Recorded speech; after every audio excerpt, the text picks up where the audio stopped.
Today, I will be talking about the four agreements, and I'm not really going to go over the book in general, but this is where I've gotten the idea, so I'm giving credit to where credit is due, and I would highly recommend you go and read this book for yourself. But without further ado, let's get into it and talk about the actual four agreements. And these are agreements you make with yourself, because from a young age we've made agreements that we're either ugly, we're either fat, we have a weird voice, or we're amazing and we're strong and we're athletic. On both sides of the spectrum we've made agreements with ourselves, smart, dumb, all these things. So this book tells you about the four agreements you should have and helps you get rid of all those other bad agreements. So let's get into it. And the first agreement is be impeccable with your word.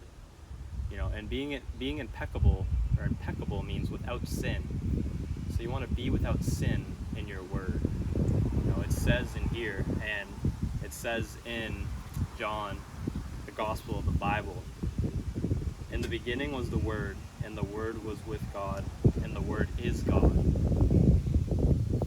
The Word is God. That's how powerful your word is and how much you can do with your word. You think about it, no other animals can, no one else, no other being on earth can just talk. God gave us the ability to talk because of how important and powerful it is. So you need to be without sin in that word. And this can be so many different things.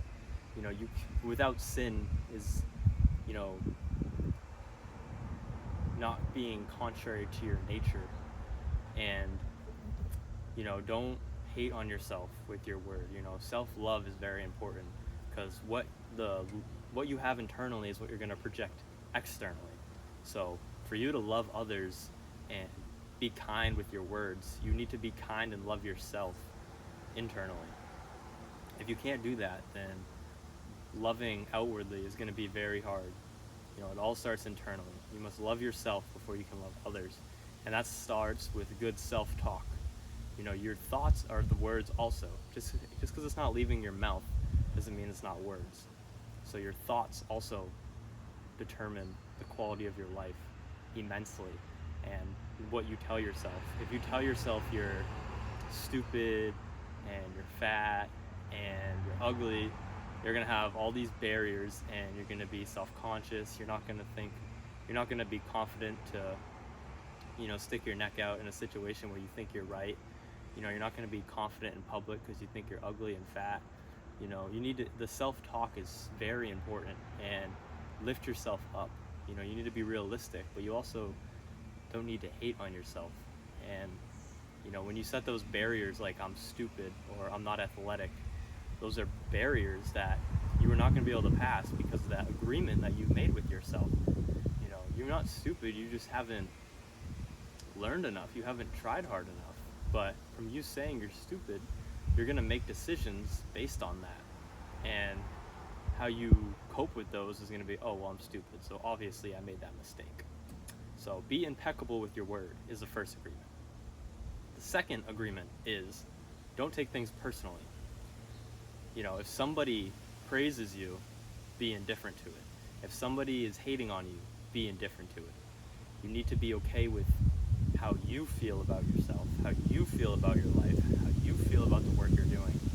If I post a YouTube video and I feel amazing about it, I feel like I did an amazing job, I feel like I got my point across clearly, quickly, and very easily consumable to the viewer, and I get a bunch of comments saying that I should stop posting videos and I suck and they can't even understand what I'm saying.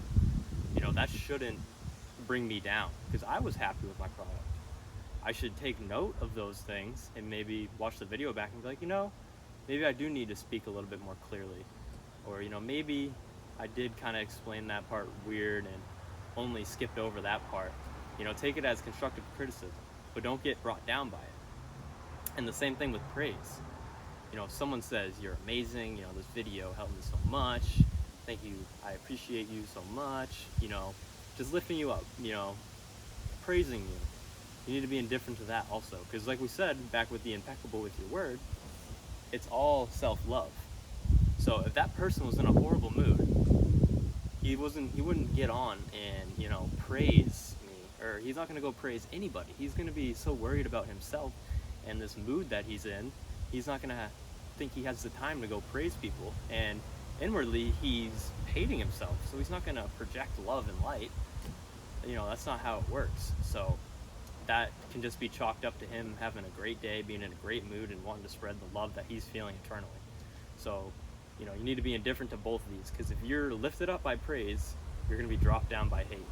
And if you can be indifferent to praise, then you will be indifferent to hate, and you will be proud of the work that you do, knowing that you did your best. And the third agreement is never make assumptions. You never want to make an assumption about anything. You never want to make an assumption that you're understanding what this person is trying to convey to you. You want to really, really make sure. If someone gives you instructions at work to go do something, and you like halfway get it, but you don't really get it, but you don't want to ask questions because you feel like it's a stupid question, you're making an assumption. And depending the line of work you're in, people might get hurt, people might die, and you're going to look worse. Your reputation's going to get dropped down. You could lose your job depending on the mistake that you make. So you don't want to make assumptions, and you want to have the courage to ask questions to make sure that you are 100% aware of the task that you are being assigned. That you're not just you're making no assumptions. You're not making assumptions about anything. And that goes to people's character, how people view you. You could think just because somebody, looked at you or looked in your direction and didn't say hi, that they're mad at you, that they don't like you anymore, that they're mean. But in reality, they might not have noticed you. They might not have saw you. So if you just didn't make that assumption and you went out of your way to say hi, they could, have that surprised look on their face, like, oh, like, I didn't even see you. Like, where were you? Things like that.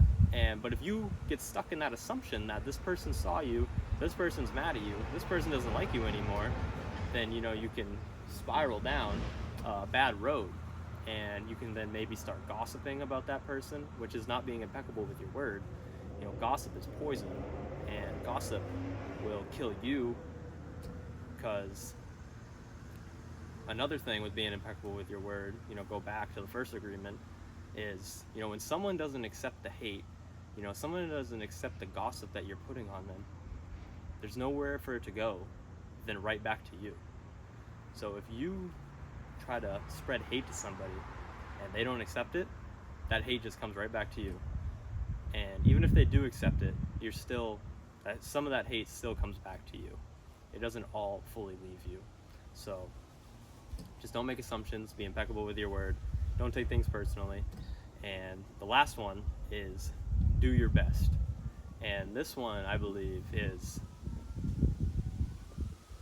they're all very important, but this one is very important, because if you do your best, you can never regret anything. If you always put your best foot forward, if you always do your best, if you're always giving it your all, how can you be mad at yourself when you look back on it? You made a mistake. I did my best. The regret and the dishonor and the negative feelings you have about yourself when you mess up are because you left some on the table. You didn't do your best. You didn't give it your all. Those things are what make you feel bad. You have to do your best so you won't regret anything. So if you do your best with because obviously these 4 agreements, it's not going to be a snap of a finger, and you're without sin in all your word, you never take anything personally ever again, and you never make an assumption. But if you do your best and you're always trying at these things, then you can't regret. You have no reason to regret what is happening and what you have done, because you were doing your best. So it all stems from doing your best. And if you can do your best at all 3 of the other agreements and everything else in your life, you won't have regret. And I guarantee you'll gradually get better. Like I said, it's not an overnight change. You're gonna 2 steps back, 1 step forward. Or no, 2 steps forward, 1 step back.